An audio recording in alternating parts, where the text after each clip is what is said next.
Bonjour et bienvenue sur le blog des dirigeants d'associations. Pour ce second épisode, je suis à Lyon, au siège de France Cluster. France Cluster, c'est le réseau national des clusters et grappes d'entreprise. Nous avons rendez-vous avec Xavier Roy, son directeur général. J'ai sollicité Xavier pour vous parler d'un sujet qui concerne absolument toutes les associations et clusters d'entreprise, notre difficile modèle économique. France Cluster est un véritable exemple en la matière. Alors comment transformer son modèle économique pour atteindre des sommets? C'est parti!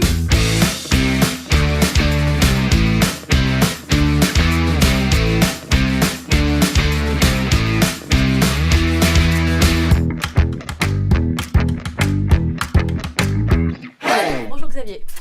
Bonjour, tu vas bien Claire? Très bien. On se tutoie. On se tutoie bien entendu. Peux-tu me dire quel est l'objet de France Cluster? Alors France Cluster, en quelques mots, c'est une association fédératrice de pôles de compétitivité, clusters territoriaux, de grappes d'entreprise, on a aussi parlé comme ça à l'échelle nationale, et donc qui fédère aujourd'hui à peu près 150 clusters et qui apporte un soutien au développement de ces réseaux, à la professionnalisation de leurs managers, et puis des recommandations aussi au niveau politique institutionnel en faveur du développement de nos réseaux. Peux-tu me donner quelques chiffres clés? Oui, alors c'est un réseau, donc je disais 150 clusters à peu près, c'est environ un petit millier de salariés dans les équipes de management de ces réseaux. Important pour nous parce que c'est notre première cible d'interlocuteurs au quotidien. C'est aussi à peu près 60 000 entreprises qui sont concernées par les activités de ces réseaux qui sont membres de notre réseau. Un petit million d'emplois également concernés. Alors, on ne les connaît pas tous, ce million de salariés et puis ces 60 000 entreprises, mais voilà, en tout cas, nos activités interagissent pour le compte d'eux. Voilà. Et on nous dit que ces 60 000 entreprises, c'est à peu près un quart des PME qu'on a en France. En tant que directeur général, quelles sont tes missions? Alors, mon métier a beaucoup changé là au cours de ces 4-5 dernières années. Aujourd'hui, je dirais que je suis à la fois dans la représentation du réseau, notamment auprès de structures institutionnelles, mais auprès de l'ensemble des gens qui participent au développement économique des entreprises et du territoire en France.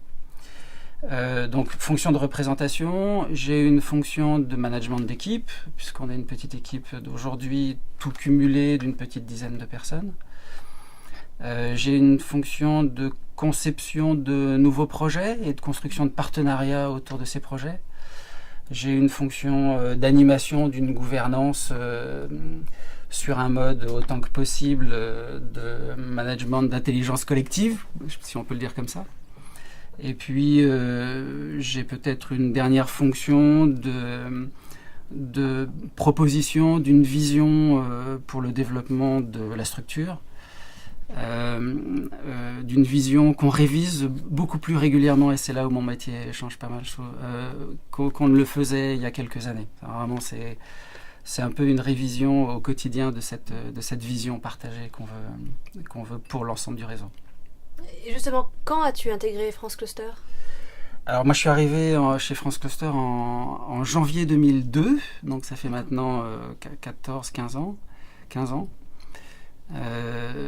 Dans un France Cluster qui s'appelait pas France Cluster à l'époque, puisqu'il s'appelait le Club des districts industriels français, pour faire écho au district industriel italien, parce que quand cette association a été créée en 98, on ne connaissait pas la notion de cluster, en tout cas on n'en parlait pas comme ça en France, quoi. Voilà, donc on s'est inspiré du modèle italien pour créer cette association.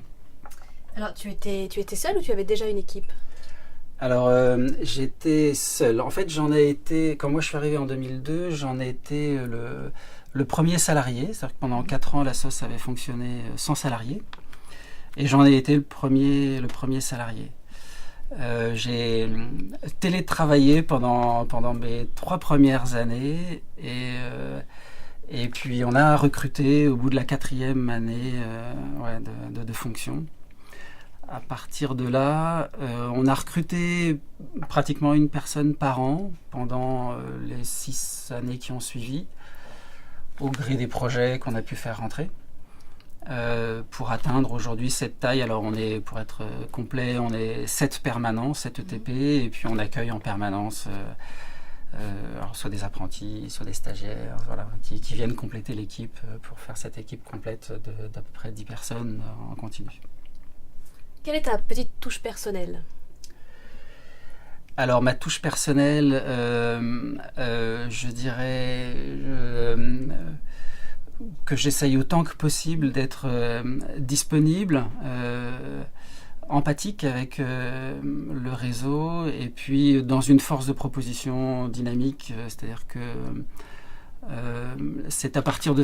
On est dans de l'animation de réseau, donc le but du jeu c'est d'être à l'écoute, et à partir de là, mais comme l'est chaque manager de cluster, on est dans la formulation ou la construction de projets collectifs à partir de besoins individuels identifiés. Voilà. Alors, si tu penses à une de tes dernières petites ou grandes victoires, qu'est-ce que tu pourrais me raconter ? Eh bien, écoute, je dirais que...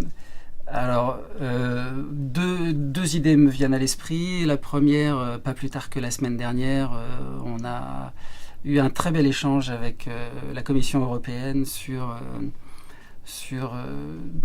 un partage de valeurs assez intéressantes sur ce que pourrait être le cluster des années 2020. Voilà. Et on a été dans un apport d'idées, d'un apport de concepts qui visiblement a interpellé nos interlocuteurs, et à ce titre-là, ça nous réconforte beaucoup dans la manière dont on envisage les choses. Un deuxième exemple, et puisque c'est un peu le thème qui nous réunit, la déléguée interministérielle à l'économie sociale et solidaire envisage la structuration d'un réseau un peu similaire à France Cluster sur un modèle librement inspiré de France Cluster. Donc on en est plutôt très fiers, voilà, dans l'économie sociale et solidaire. Est-ce que tu pourrais me partager une autre actualité pour France Cluster actuellement ? Alors, une autre actualité, on vient de démarrer, alors c'est une actualité et c'est aussi une fierté, mais on vient de démarrer il y a un mois de ça, une session de formation certifiante en partenariat avec le CNAM, et donc là on a notre première promo, pour l'évoquer comme ça, de futurs managers de cluster aguerris, puisque là vraiment on est sur de la formation continue. On a déjà eu l'occasion, et on en est à notre 4e promo de formation initiale, puisqu'on a créé un master de management de cluster. Mais là on est plutôt content, puisque c'est très en phase avec les besoins des gens qui sont actuellement en poste dans le management de cluster. Ouais, tout à fait. Alors entrons un peu plus dans le vif du sujet. Ouais. Peux-tu nous expliquer comment France Cluster, enfin CDIF, était financé à l'origine ? Alors, à l'origine, c'était un modèle très simple. À sa création, l'association a tout de suite été soutenue. Alors, c'était d'abord une association avec des adhérents. Le premier denier constitutif du budget de la structure, c'était les cotisations de ses membres. Mais qui tout de suite a été complété, et très largement complété, par un soutien institutionnel, le ministère de l'Aménagement du Territoire, la DATAR à l'époque. CGET aujourd'hui, le Commissariat Général à l'Égalité des Territoires, est venu soutenir cette association dans l'objectif de pouvoir aussi en faire un outil à son service pour co-animer avec elle les politiques publiques qui sont arrivées. Donc sur le plan budgétaire, puisque c'est un peu ça ta question, 80, pour ne pas dire 90% de notre budget, il venait d'une subvention, puis de 2 subventions. Voilà, avec le temps, on a élargi un petit peu le partenariat. Mais entre la DATAR et la Caisse des dépôts, 90% de notre budget était subventionné. Ouais. Ce n'est plus le cas aujourd'hui. Alors, non, plus du tout. Aujourd'hui, on a presque inversé le modèle, c'est-à-dire qu'aujourd'hui, à peu près 70% de notre budget, il est vendu en prestations, et seulement 30% vient des subventions, qu'on a avec notamment ces 2 partenaires qui sont des partenaires fondateurs pour France Cluster, donc le CGET et la Caisse des dépôts. Ouais. Alors, c'est le cœur de notre interview. Comment opérer une telle transformation ? Est-ce que tu en as été à l'origine ? Oui et non.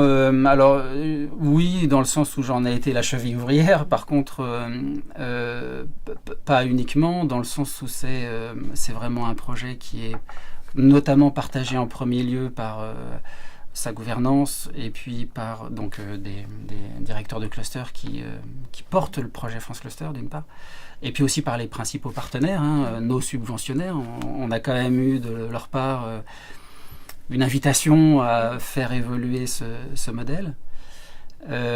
C'est aussi venu d'accidents de parcours.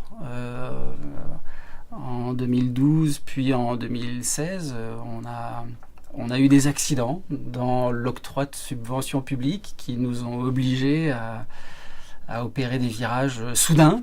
Alors, plutôt perturbants à l'instant T, mais finalement révélateurs de valeurs qu'on pouvait peut-être davantage, entre guillemets, mettre sur le marché. Ouais. Donc ça a été... à partir de là... et d'ailleurs, à l'appui de ces accidents, qui sont plutôt salvateurs, en l'occurrence, on s'est beaucoup interrogé sur quelle offre de service, quelle valeur de l'action proposée et comment imaginer un modèle économique adapté à, quoi. Alors justement, dans cette réflexion pour un modèle économique adapté, quelle était ta vision pour France Cluster ?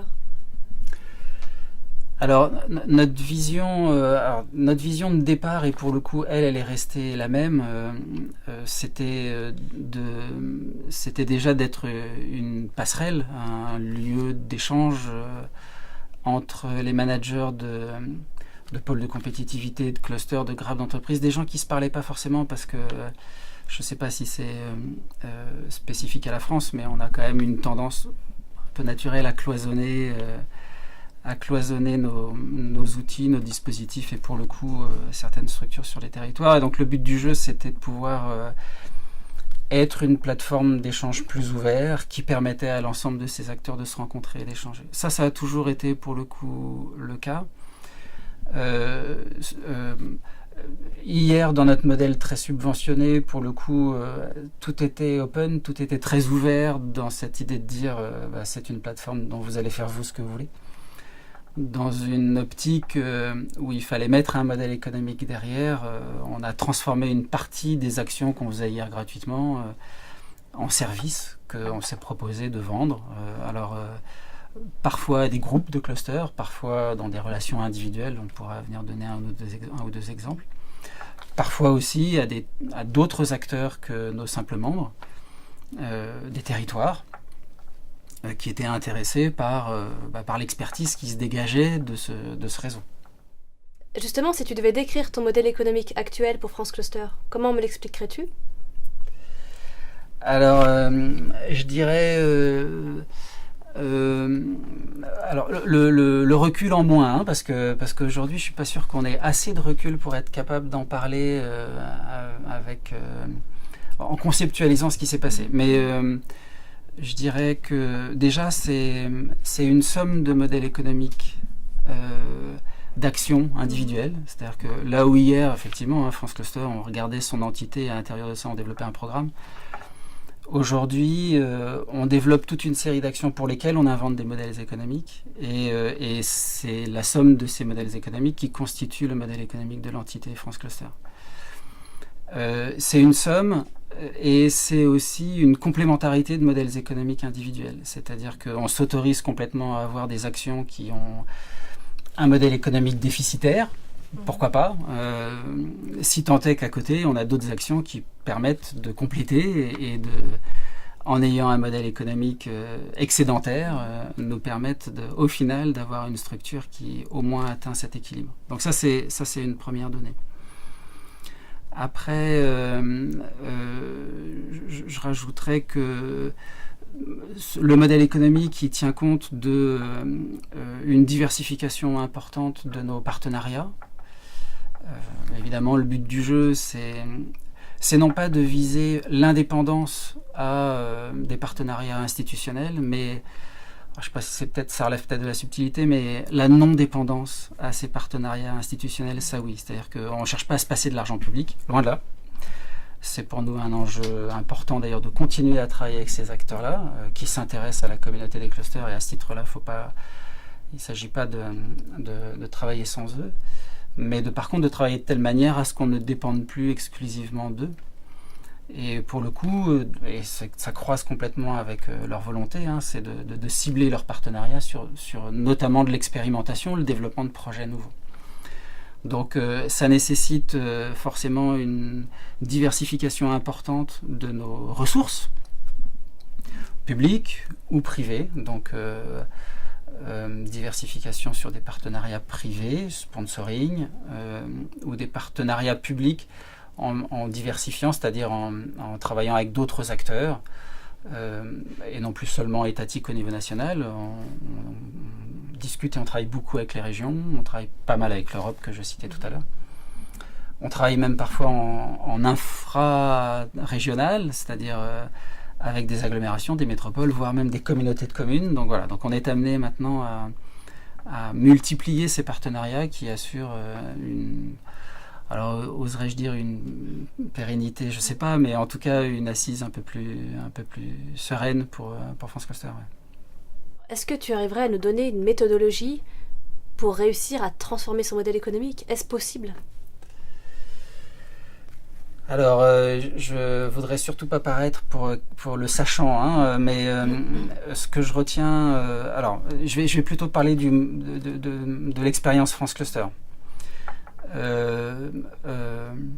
Dans notre démarche, on est passé par une étape où le but du jeu, ça a été de dire oui à tout et de dire non à rien. Ça fait pas très stratégique comme approche, j'en ai bien conscience, mais c'est une réalité très opérationnelle où, à l'heure où on ne savait pas très bien comment faire évoluer notre organisation, on s'est mis à l'écoute des publics qui pouvaient s'intéresser à nos travaux. Et puis, en se mettant à l'écoute on a essayé de répondre. Voilà. Bon, alors, il y a des actions qui s'intégraient très naturellement dans ce qu'était notre métier initial, animation d'un réseau de clusters. Il y a d'autres actions qui parfois étaient très à la marge mais c'était intéressant pour nous de s'y frotter pour voir si on avait capacité à non seulement à y répondre, et puis une fois qu'on y avait répondu, de voir s'il y avait derrière ça une idée de service à développer. Donc voilà. Ouais, je ne sais pas si ça se dit facilement, mais ouais, dire oui à tout, dire non à rien, pour nous, ça a été une vraie première étape. On ne fait pas de la stratégie là-dessus. C'est assez éprouvant aussi parce qu'on se retrouve avec une charge de travail et puis pas toujours de vision très claire de ce qu'on va pouvoir faire de tout ça. Mais par contre, oui, ça a été très utile aussi pour équilibrer des comptes. Quand en 2012, on a eu le premier accident que je citais, en fait, on a fait moins 80% sur une subvention qui nous avait été annoncée, et on l'a appris en milieu d'année seulement. La démarche a été simplement de pouvoir équilibrer les comptes en fin d'année et par rapport à ça de répondre. Et on s'est retrouvé à travailler à l'international.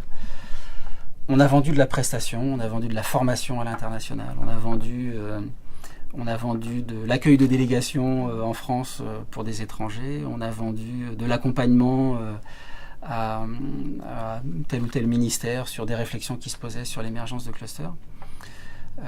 On s'est retrouvé comme ça au Congo, au Cameroun, en Russie, en Palestine, où on a sensibilisé 1 millier de chefs d'entreprise à l'intérêt de la coopération interentreprises. Pour être très honnête, c'était décalé par rapport à ce qu'était notre métier initial, d'être au service des pôles et clusters français qui adhéraient à France Cluster. Quand on était au fin fond de la Palestine, on n'était pas en train de rendre des services à nos adhérents.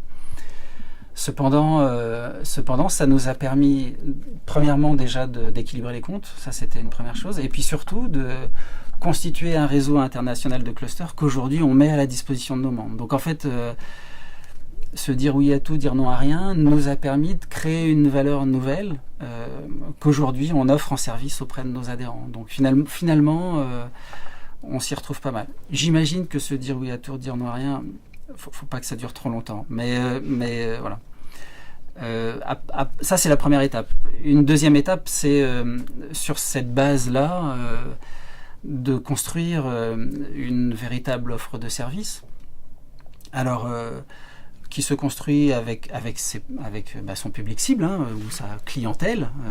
On n'ose pas encore parler de trop de clients en parlant de nos adhérents, mais ils le deviennent à partir du moment où effectivement on leur vend certains services.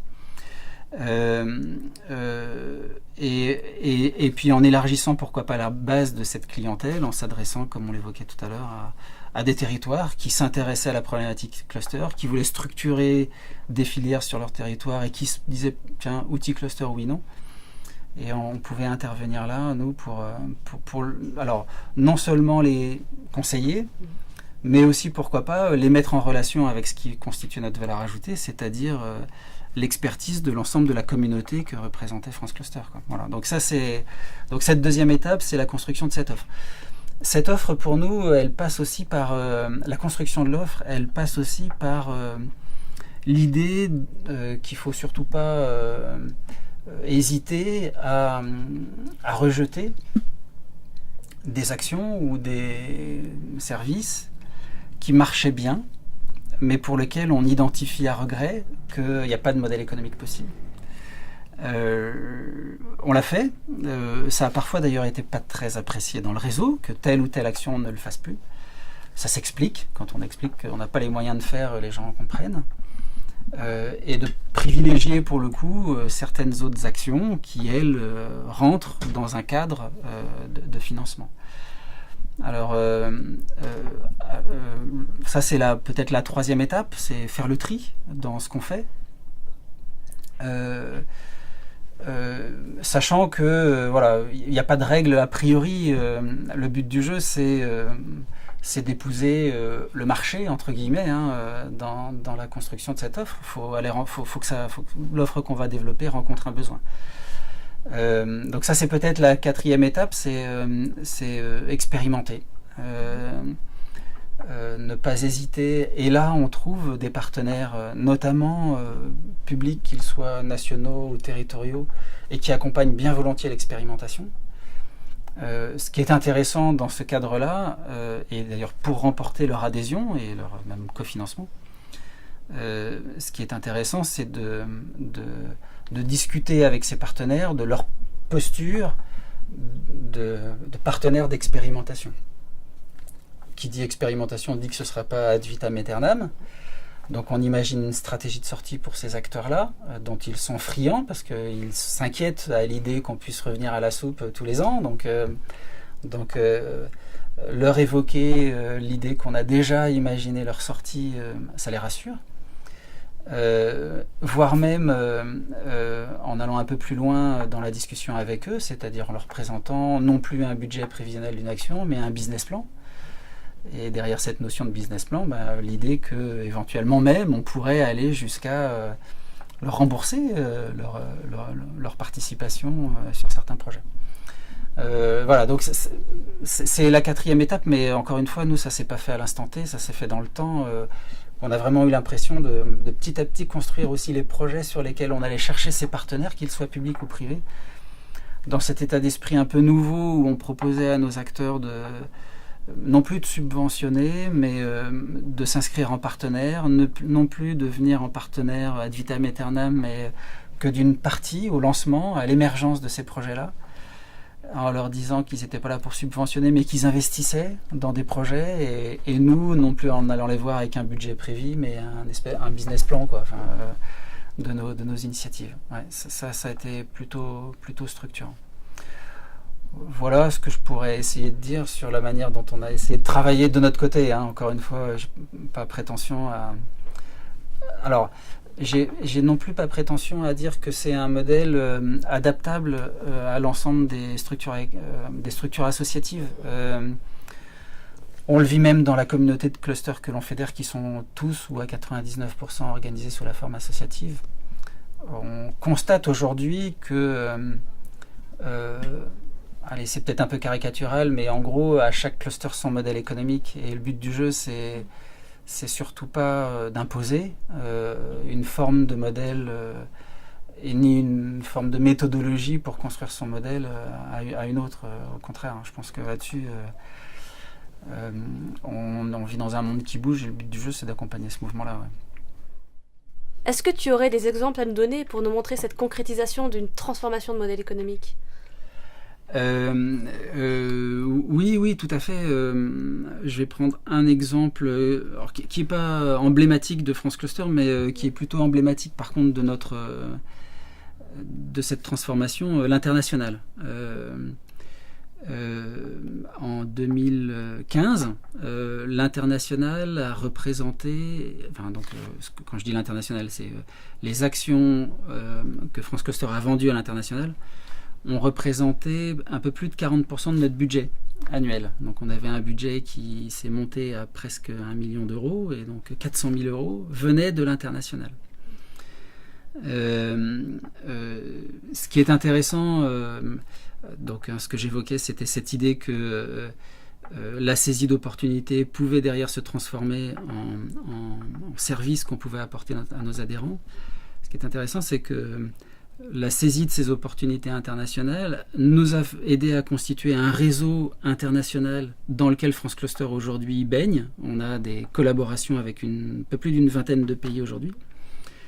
Et aujourd'hui, on met à la disposition de nos membres ce réseau international. On a saisi des opportunités en répondant à des appels d'offres, en coopération avec des consultants, qui nous ont positionnés et qui nous ont permis d'établir des relations de proximité avec différents pays pour parler du sujet cluster. Et aujourd'hui, l'année dernière, on a accompagné un de nos adhérents qui organisait un événement, qui souhaitait donner une dimension internationale à son événement, qui connaissait le réseau international de France Cluster et qui a dit France Cluster, aidez-moi à donner une dimension internationale à mon événement. On a fait venir, il nous a payé pour ça, donc on a revendu un service qu'honnêtement on n'avait pas au départ imaginé, et c'est cette saisie d'opportunité qui nous a permis d'eux. On a fait venir 18 pays sur son événement. On a structuré un réseau mondial de clusters autour de sa thématique filière. Ce même cluster nous a demandé de l'aider à animer ce réseau mondial de clusters. Et puis on est en train en ce moment de répondre à des appels à projets européens pour aller chercher un peu d'argent européen pour pouvoir pérenniser dans le temps ce réseau mondial de clusters dans lequel notre cluster adhérent est un cluster...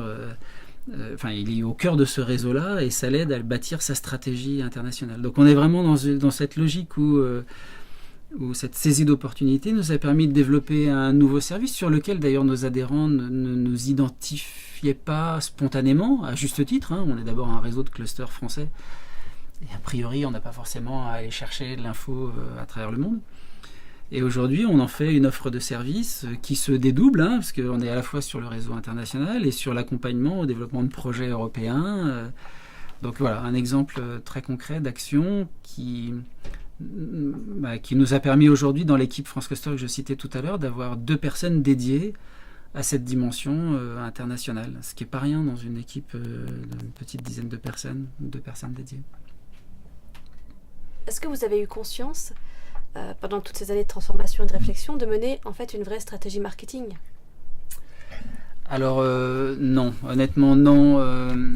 On a tout de suite eu conscience que il fallait qu'on communique mieux. Je ne vais pas parler de marketing, mais qu'il fallait qu'on communique mieux qu'on ne le faisait jusqu'à présent.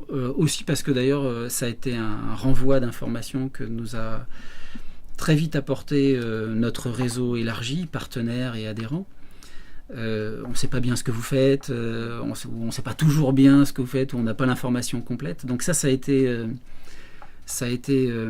effectivement important. De là à dire qu'on bâtissait un plan marketing fort autour d'une offre de service, non. Ce qui est vrai, et c'est par contre une dimension dont on a... c'est un aspect dont on a réellement pris la dimension, c'est de l'importance de cette compétence-là dans la transformation du modèle économique. Même si,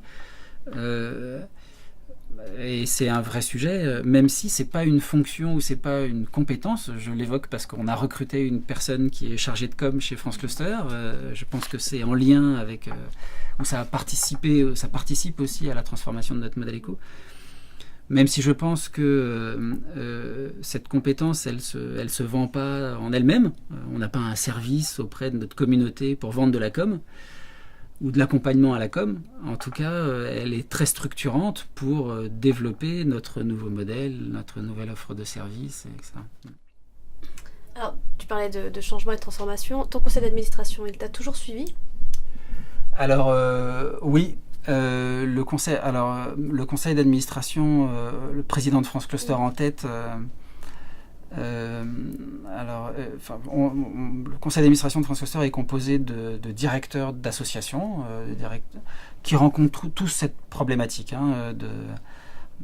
cette réflexion sur l'évolution de leur propre modèle éco, et qui, par rapport à France Cluster, ont toujours eu la préoccupation de faire en sorte que France Cluster trouve le sien, quoi. Donc on a plutôt eu un CA promouvant dans l'idée d'expérimenter des choses et de développer notre propre modèle, de pas forcément chercher la facilité, au sens où le but du jeu c'était pas de dire on va augmenter les cotisations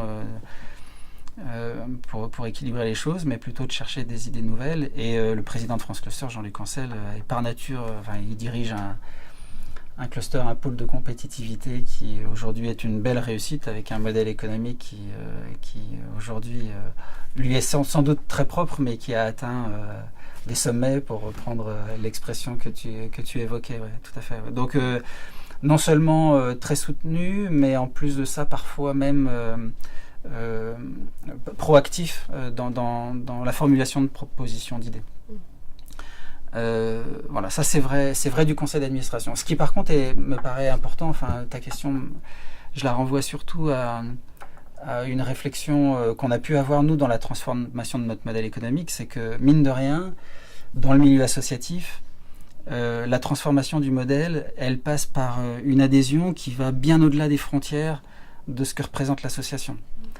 Évidemment, c'est d'abord l'adoption par alors peut-être le dirigeant de l'association de la volonté de faire. Donc il y a vraiment une logique où on change de costume.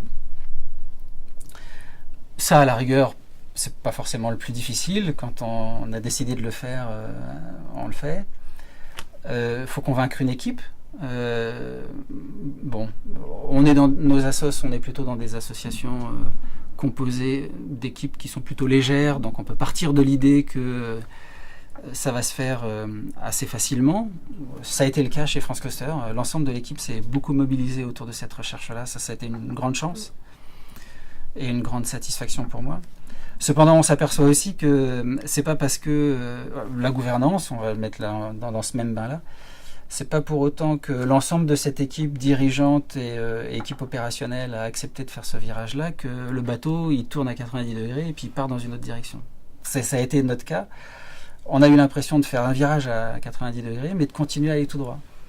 Parce que il fallait convaincre, et ça, sans doute à un temps, on n'en avait pas pris la dimension, il fallait convaincre le réseau, dont certains pouvaient se dire oui mais non, tu as toujours travaillé gratuitement pour nous jusqu'à présent, pourquoi se mettre à payer, et on peut en comprendre le sens. Transformer quelque chose qui a été, ou rendre payant quelque chose qui a été gratuit pendant 20 ans, pas évident.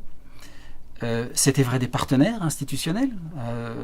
Quand on s'est retrouvé à travailler au Congo, au Cameroun ou en Palestine, on avait des partenaires institutionnels nationaux ou territoriaux qui nous disaient mais on ne te paye pas pour aller au Congo ou au Cameroun. Et donc le but du jeu, ça a été aussi d'expliquer comment travailler ensemble malgré cette transformation du modèle économique. Ça a été vrai aussi de partenaires techniques avec lesquels on travaillait gratuitement jusqu'à présent. Le monde des consultants, par exemple, ou d'autres partenaires techniques, avec les bancaires, par exemple, avec lesquels on avait inventé même des solutions intéressantes au nom des pôles et des clusters, et où, vis-à-vis desquels, tout d'un coup, on leur disait mais ce qu'on voudrait, c'est que vous participiez à cette dynamique-là. Et donc, on porte, entre guillemets, sur nos frêles épaules, quand on décide de transformer notre modèle éco, un changement qui finalement nous dépasse assez largement. Donc, oui, c'est une aventure. Et donc, parmi les facteurs clés de succès, il y a celui-là. C'est pas l'affaire du dirigeant de l'association ou de sa gouvernance ou simplement de son équipe opérationnelle. c'est l'affaire de l'ensemble finalement du réseau, et partenariat compris, de s'en mêler, quoi. Dans cette progressive démarche de transformation de ton modèle économique, quelles ont été les principales difficultés ? Alors, il y avait celle qu'on évoquait à l'instant, de mobiliser l'équipe autour d'un projet qui est fait de saisie d'opportunités dans un premier temps. C'est-à-dire que voilà, en saisissant des opportunités, on s'est retrouvé à travailler parfois un coup à droite, parfois un coup à gauche, en ayant le sentiment de ne pas avoir de direction assez clairement identifiée, ce qui n'est pas faux à l'époque. Et le but du jeu, c'est de mobiliser. Quand je dis l'équipe, c'est non seulement l'équipe opérationnelle, mais ça peut aller au-delà. Effectivement, certains gouvernants qui nous disent pourquoi le Congo, pourquoi le Cameroun, est-ce que c'est vraiment pertinent ? Voilà, donc cette idée de mobiliser l'équipe autour d'un projet entre guillemets de transformation du modèle économique, mais composé dans un premier temps de saisie d'opportunités, c'est un exercice qui n'est pas évident, parce que très vite en fait on est sollicité par notre environnement proche, voire second cercle, mais de proposer une stratégie. Et c'est pas facile en fait dans la réécriture de ce modèle, du modèle, de proposer une stratégie fine. Ouais. Donc je trouve que c'est peut-être la plus grande difficulté ressentie. Après, mais on ne l'a pas forcément vécu comme une difficulté à notre niveau, mais c'est d'accepter aussi de prendre des chemins de traverse qui n'aboutissent à rien. C'est-à-dire de se lancer dans une action et puis de s'apercevoir qu'on s'éloigne de notre métier et que très bien, on va au bout de l'action parce que mine de rien, on a fait une promesse, donc on y va au bout. On essaie de bien le faire, mais on sait qu'on ne reconduira pas l'exercice. Ça peut être démobilisant pour certains. Donc ce que ça veut dire aussi, c'est qu'il y a et ça rejoint une logique de difficulté, c'est la communication qui va avec la transformation de ce modèle. Il y a une vigilance à avoir sur ce sur quoi on communique et comment on communique dessus. Le but du jeu, c'est pas donner le sentiment qu'on part dans tous les sens, pas donner le sentiment non plus qu'on part dans une direction parce qu'on n'est pas très sûr de là où on va. Et en même temps, pas trop être capable à l'instant T de donner une vision claire. Voilà. En même temps, je ne sais plus quel acteur politique disait ça. Il disait la politique, c'est comme la voile, on se fixe un cap et après on fait en fonction du vent. Le but du jeu, c'est qu'on avance vers le cap qu'on s'est fixé. Et on est un peu dans cette logique où finalement, mon sentiment, c'est qu'aujourd'hui, on bâtit plus enfin, je parle pour France Cluster, on bâtit plus de stratégie fine à 5 ans, ce qu'on sera, ce qu'on fera. Mais par contre, on essaye de se fixer un cap en disant voilà comment on aimerait bien voir évoluer les choses. Et après, c'est peut-être en tirant un bord dans une direction. Le but du jeu, c'est qu'on ait le sentiment d'avancer un peu par rapport au cap qu'on souhaite atteindre. Ouais.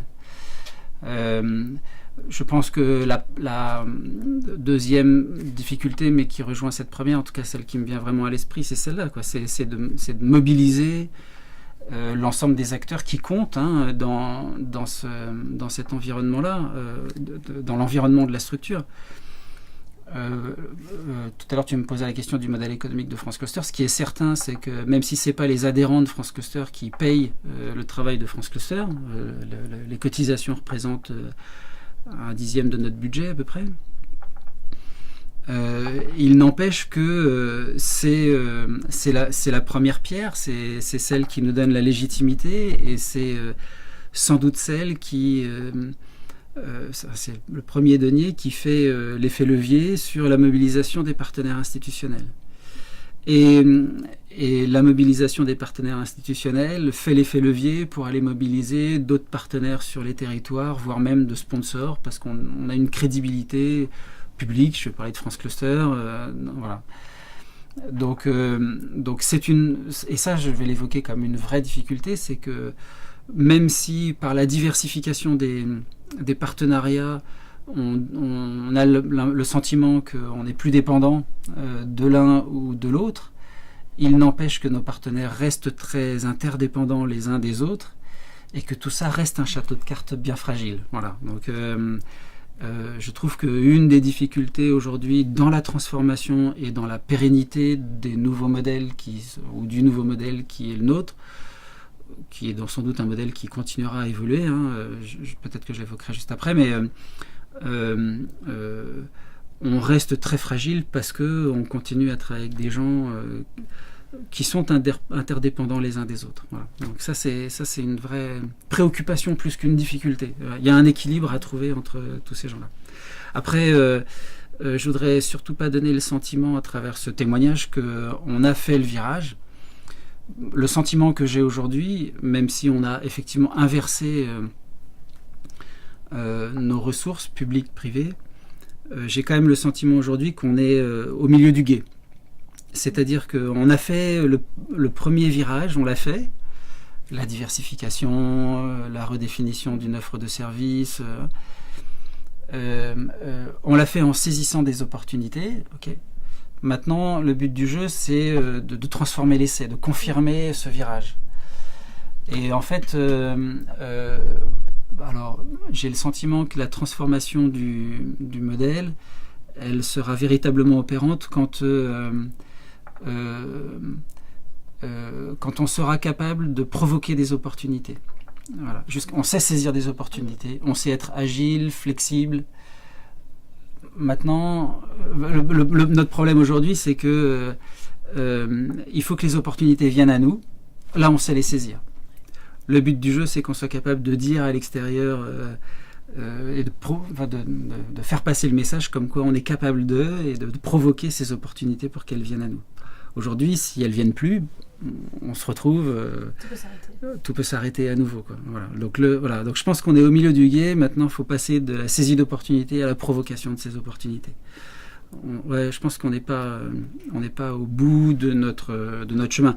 Si tant est qu'il y a un bout de chemin, j'ai un peu l'impression qu'on est dans une économie quand même dans un monde qui bouge beaucoup, dans une économie de structure qui évolue grandement. Honnêtement, on n'est plus une association, on est devenu une entreprise associative. Entreprise dans le sens où on a une fonction de commercialisation de produits, de vente de produits, de modèle économique, avec son business plan. Avec cette particularité, c'est que ce qui fait notre fondation, c'est un réseau d'adhérents, donc une association. Et le but du jeu pour nous, c'est finalement d'avoir un modèle économique qui nous permet de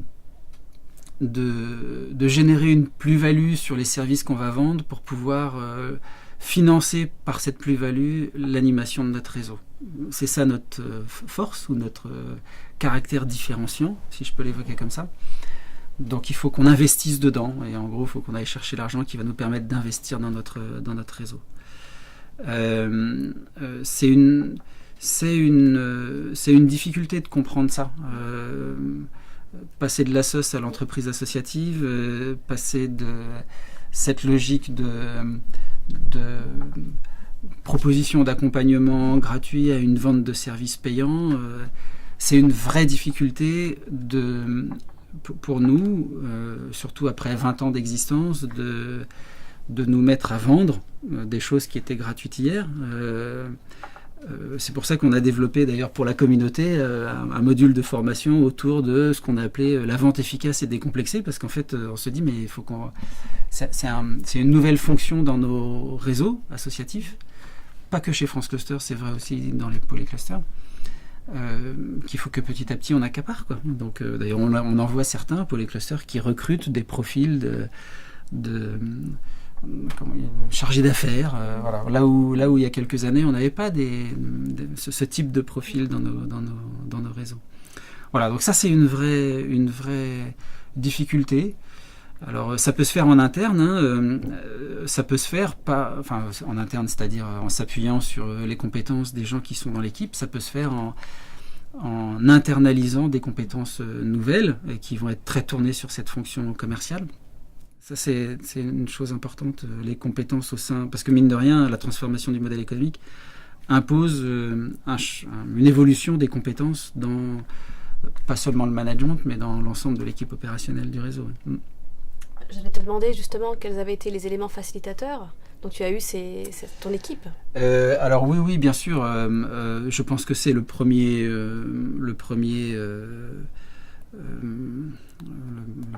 facteur clé de succès. C'est l'acceptation, l'adoption de cette transformation-là, enfin de cette nécessaire transformation.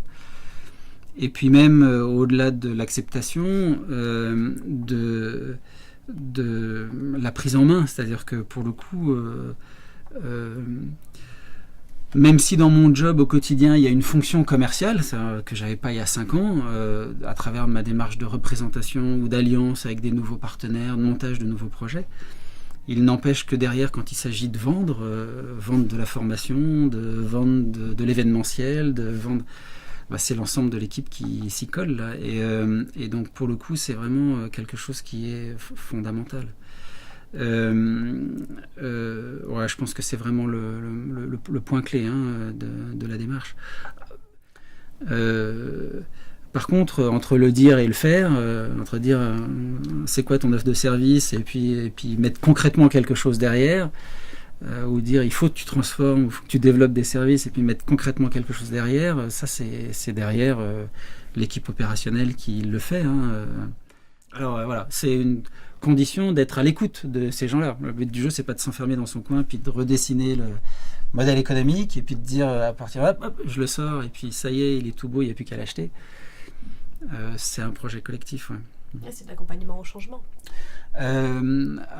Complètement, ouais, tout à fait. Ouais. Alors, ça peut se faire par l'extérieur. On le voit dans certains pôles et clusters. Il se trouve que on a eu la chance à ce jour de ne pas en avoir besoin dans l'équipe, puisque l'équipe a porté ça en propre. Mais oui, on voit certains pôles ou clusters exprimer le besoin d'avoir un accompagnement extérieur au changement pour faire adopter une nouvelle stratégie, un nouveau projet. Ouais.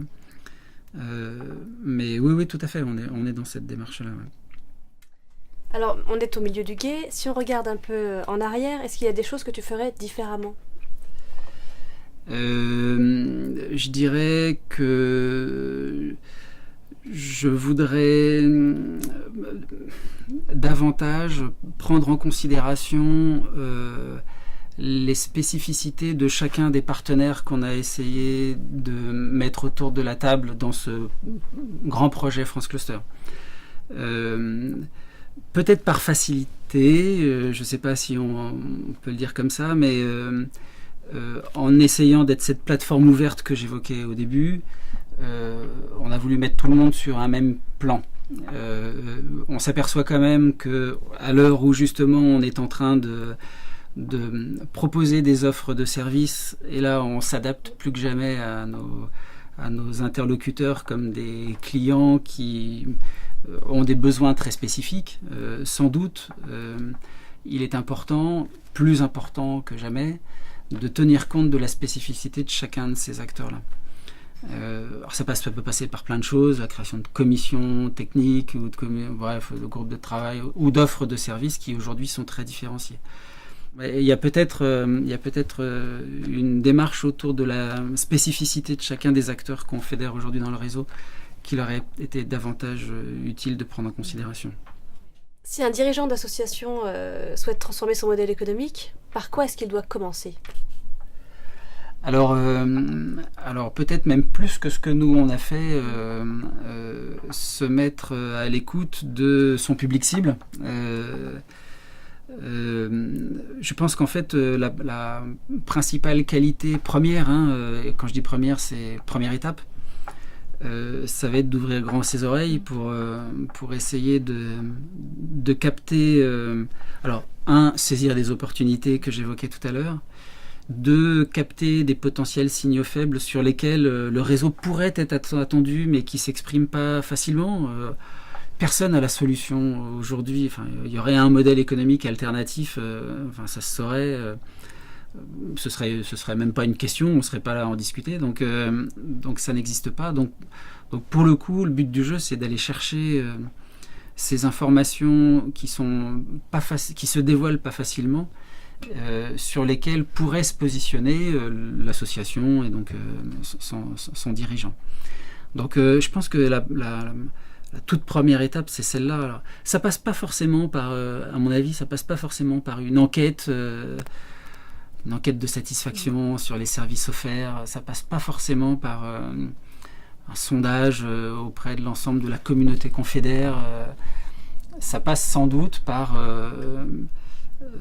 la multiplication de rencontres, et puis des expérimentations à lancer à droite et à gauche. Ouais, je pense. Ça, je crois beaucoup à ça. Ouais. Selon toi, quelles sont les principales erreurs à éviter ? C'est le pendant de ce que je viens de dire, c'est-à-dire travailler en vase clos, là, faire un travail en chambre, sans doute reproduire un modèle économique développé par un autre. Donc faites surtout pas ce qu'a fait France Cluster, c'est sans doute pas la bonne idée. Je pense que je l'enrichis ça à travers ce qu'on a vécu dans le réseau France Cluster. On a proposé à nos pôles et clusters des réflexions sur le sujet de transformer son modèle économique pour s'apercevoir vraiment qu'aujourd'hui chaque cluster invente son propre modèle économique, et le but du jeu c'est d'accompagner ce mouvement-là. Après c'est de la bienveillance dans la construction de ces modèles. Ouais. Qu'est-ce qu'il ne faut pas oublier ? Faut pas oublier que c'est pas une histoire de court terme, c'est forcément une histoire de moyen terme. Alors voilà, nous on a commencé à en parler en 2012, on est en 2018 et on estime être au milieu du gué. Voilà, donc ça veut aussi dire dans les relations partenariales qu'on a, et notamment avec nos partenaires institutionnels, transformer un modèle, ça se décrète pas pour l'année 2, quoi. C'est pas l'année 1 pour l'année N+1, c'est une histoire de moyen terme. Ouais. Si tu devais t'adresser à ce dirigeant qui voudrait changer son modèle économique, qu'est-ce que tu lui dirais ? Alors je lui dirais rencontrons-nous, et puis déjà avec grand plaisir pour partager l'expérience notre modeste expérience. Et puis surtout je lui dirais faisons-le à livre ouvert, parce que je pense que même si c'est stratégique, je pense que on a vraiment tout à gagner quand on est concerné par l'évolution de son modèle économique, à le faire dans le cadre d'un projet qui est partagé par le plus grand nombre. Plus il est partagé, et plus il aura des chances de se cristalliser à un moment donné, puisque toutes les parties prenantes auront été associées. S'il est bâti dans une relation bilatérale, je lui donne peu de chances de pouvoir se concrétiser réellement.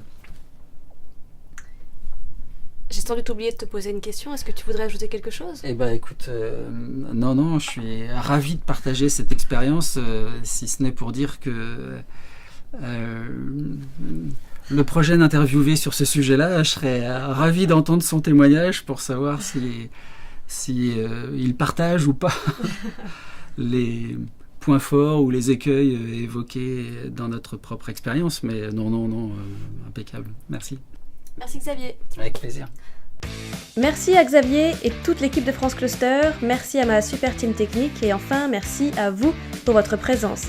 Le Kairos Boost Show, c'est le nouveau podcast dédié aux associations d'entreprises. Ici, nous partageons nos expériences et meilleures pratiques pour progresser et booster le développement des associations professionnelles. Alors si le sujet vous intéresse, n'hésitez pas à en parler autour de vous et à m'en dire davantage sur vous dans les commentaires. À bientôt! Réflexe. Alors le... Hein? Allez, vas-y. J'adore ce métier.